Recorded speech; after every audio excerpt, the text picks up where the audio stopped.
Ikiwa zimesalia siku 5 kufikia Oktoba 29, siku ambayo inasubiriwa kwa hamu kwa ajili ya kupiga kura. Sasa hii ni taarifa kutoka katika chama cha ACT Wazalendo. Taarifa kwa umma kuhusu zoezi la kuapishwa kwa mawakala. Tunapenda kujulisha umma, wanachama, wagombea na wadau mbalimbali wa uchaguzi nchini kuwa zoezi la uapishaji wa mawakala wa uchaguzi limefanyika kukiwa na dosari kubwa kwa baadhi ya maeneo.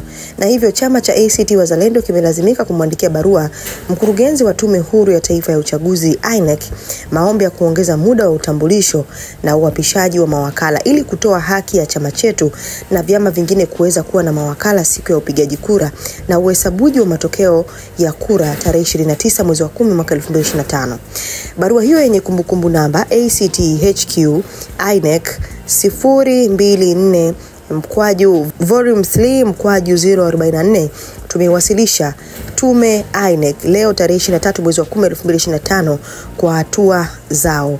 Maombi haya yapo kwa mujibu wa kanuni za uchaguzi, ambapo tume imepewa mamlaka ya kuratibu jukumu hilo, kuratibu zoezi hilo kwa mujibu wa kanuni ya 40 kifungu kidogo cha 2 na cha 6 ya kanuni za uchaguzi wa rais, wa bunge na madiwani.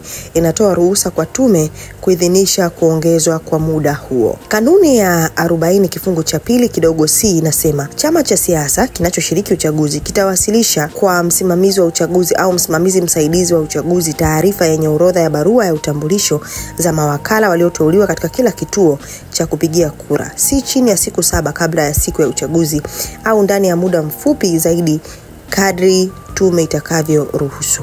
Kanuni ya 40 kifungu kidogo cha 6 inasema wakala wa upigaji kura ataapa kiapo cha kutunza siri mbele ya msimamizi wa uchaguzi au msimamizi msaidizi wa uchaguzi, si chini ya siku 7 kabla ya siku ya uchaguzi au ndani ya kipindi kifupi kama tume itakavyoruhusu, kwa kutumia fomu namba 7 iliyoainishwa katika jedwali la kwanza.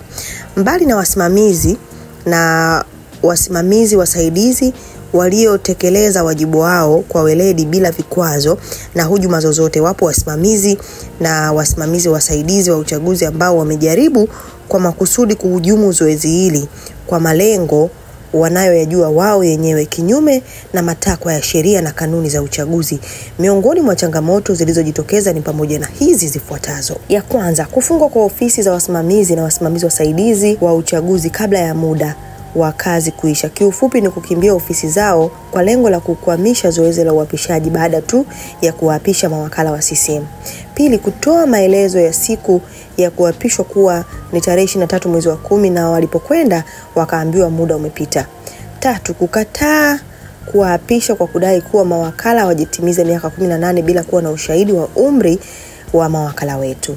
4, kudai kuwa mawakala wetu wamechelewa kufika ambapo waliwataka wafike saa 2 asubuhi. Hali mawakala wanatoka maeneo tofauti na shida za usafiri kwa baadhi ya maeneo. 5, kudai wawe na kitambulisho cha kupiga kura na picha 2 kinyume na muongozo wa kanuni.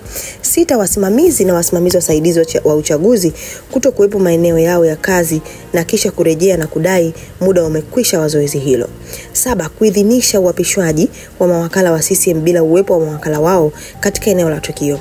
8, mawakala wetu kushindwa kutambulishwa na kuapishwa kutokana na sababu mbalimbali za binafsi ikiwemo kuumwa kifamilia, misiba, kunyesha kwa mvua na hivyo kusababisha maeneo kutofikika kwa urahisi, ukamilishaji wa ndani ya chama wa utaratibu wa zoezi husika na kadhalika.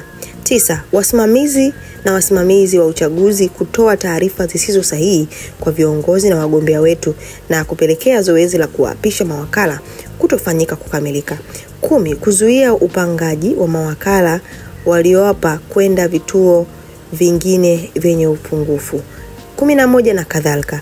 Maeneo ambayo tumepokea malalamiko ni mengi, tukitaja machache ni jimbo la Temeke, jimbo la Mbagala, jimbo la Chamanzi, jimbo la Ubungo, jimbo la Mkuranga, jimbo la Unyakulu, jimbo la Arumeru Mashariki, jimbo la Butihama, jimbo la Ruangwa, jimbo la Ilinga mjini, jimbo la Tarime vijijini, jimbo la Shinyanga mjini, jimbo la Karagwe, jimbo la Songwe, jimbo la Momba na jimbo la Isimani, jimbo la Mbeya mjini na jimbo la Mbeya vijijini na maeneo mengine.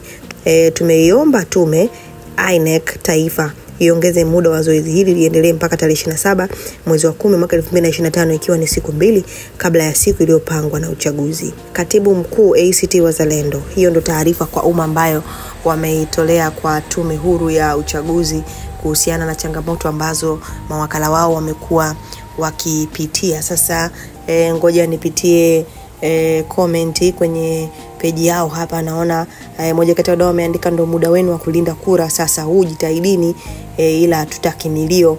Mtu mwingine ameandika, acheni kelele, hiyo ni tume ya uchaguzi, pambaneni. Mtu mwingine ameandika, nadhani mpaka mnashiriki uchaguzi haya mlisha yajua na sio mara ya kwanza kujitokeza, haya mpambane wenyewe, haina haja ya kutupostia. Mtu mwingine ameandika, nyie si mmeahidiwa vitu vingi according to Honorable Bwege. Mtu mwingine ameandika, nilivyoona tu mawakala nimeahirisha kusoma habari kamili.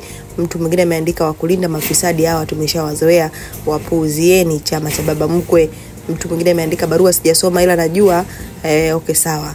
Mtu mwingine ameandika, mtatoa milio sana, tuliwaambia no reforms no election, na mkuelewa. Kimsingi hizo ndizo baadhi ya comment kufuatia kwenye page yao hapo ya Instagram, ikiwa hiyo ndo taarifa ambayo wameitoa dakika chache zilizopita. Nini maoni yako? Tumechangamka.